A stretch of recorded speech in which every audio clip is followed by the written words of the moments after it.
안녕하세요. 안녕하세요. 반갑습니다, 여러분.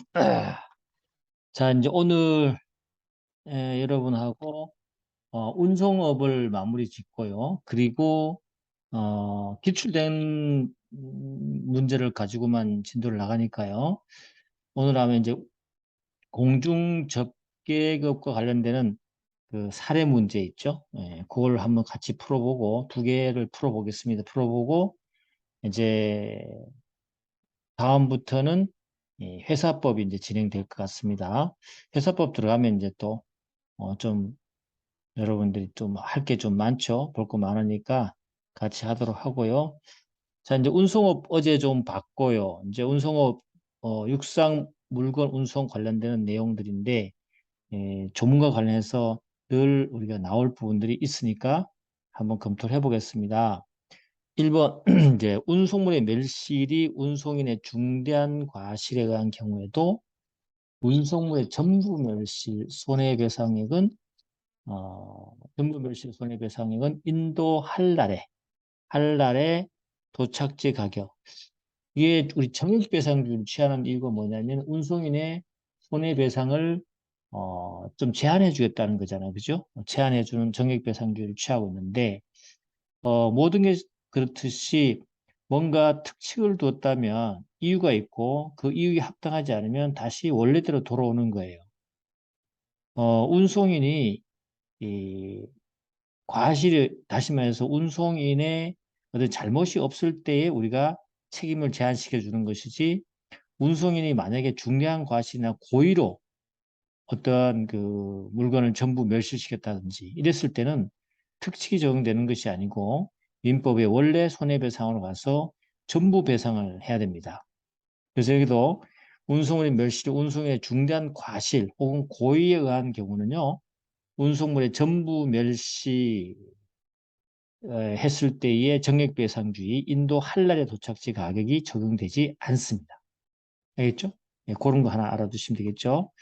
그래서 멸실, 훼손, 연착이 운송인의 고의나 중대한 과실로 인한 때는 모든 손해를 배상해야 된다는 거 아시죠? 그래서 정액배상주의가 적용되지 않는다. 단기 소멸시효도 마찬가지예요. 단기 소멸시효도 1년짜리 적용되지만 이제 고의나 이런 게 있게 되면 다시 상사시효 5년으로 돌아가는 것이죠. 넘어가겠습니다. 2번 화물상환증을 작성하지 않은 경우에 화물상환증이 발행되느냐 안 되느냐가 중요한 포인트죠. 항상 운송물 도착지에 도착한 때는 수하인, 물건 받는 사람은 송하인과 동일한 권리를 취득한다. 맞아요.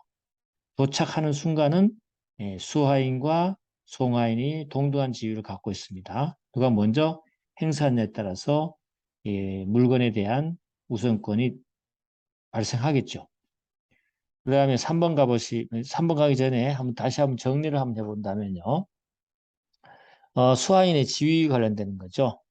운송물의 인도무, 도착 후에 수하인에게 운송물을 원래 인도하는 게 맞습니다. 근데 중요한 건 이제 화물상환증이 발행되느냐, 안 되느냐 항상 구분한다는 거 생각해 보세요. 화물상환증이 발행됐을 때는 수하인 지위 크게 중요하지 않습니다. 화물상환증을 갖고 있는 자가 바로 물건을 가지고 갈 사람이기 때문에 그렇죠. 운송인은 화물상환증과 상환으로 인도하게 되는 것이고요. 그리고 보증도라는 게 있는데 여러분 들어보셨죠? 화물상환증과 상환하지 않고도 물건을 임시로 인도해 줄 수 있는 것을 우리가 보증도라고 합니다. 관행적으로 인정됩니다. 관행적으로 인정되지만 이렇게 화물상환증이 발행되었을 때는요. 화물상환증에는 이 보증도로 화물상환증과 상환하지 않고 인도했을 때 화물상환증 소지자가 물건의 소유권을 주장했을 때 대항 못합니다. 물론 이제 실무적으로는 그런 안전장치를 다 갖춥니다만은 법리상 그렇습니다.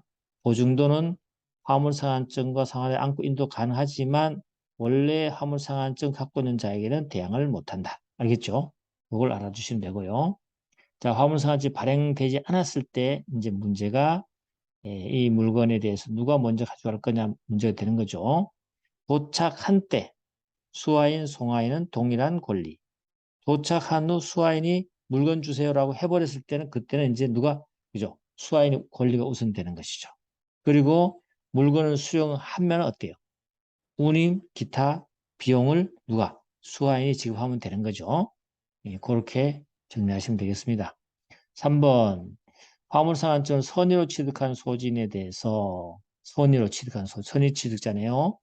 운송인은 화물상환증에 적힌 대로 운송물을 수령한 것으로 보고 화물상환증에 적힌 바에 따라서 운송인으로 책임진다.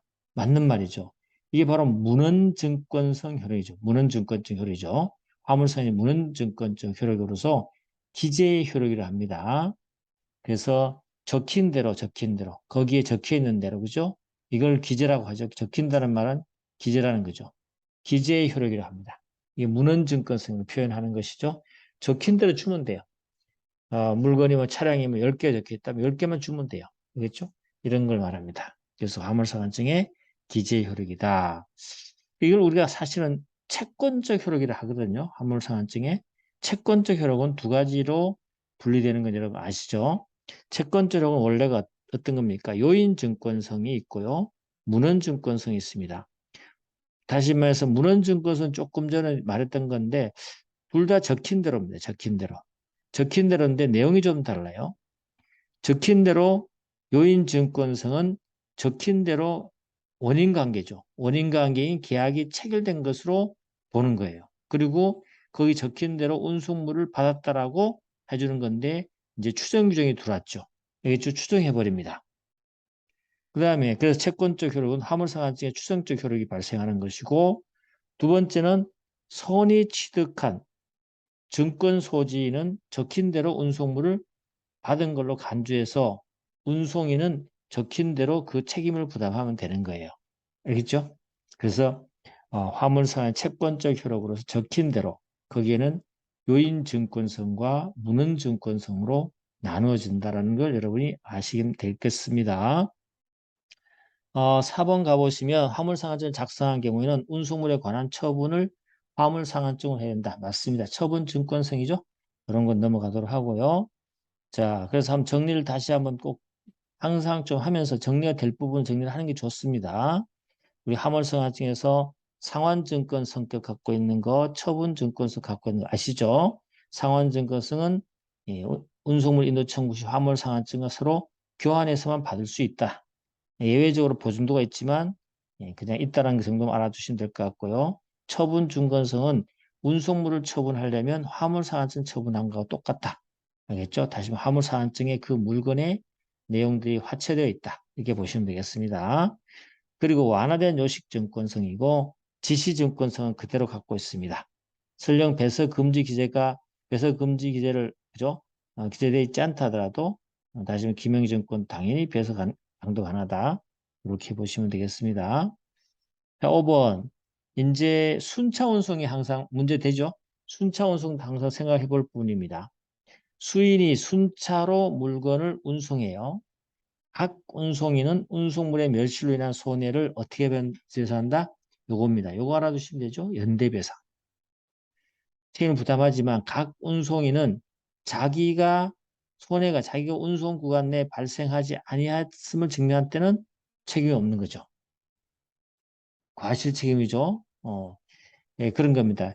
그래서 우리가 순차 운송인의 연대 책임이죠. 연대 책임인데 이런 그림을 한번 생각해 볼 수 있어요. 어떤 거냐면 이렇게 돼 있죠.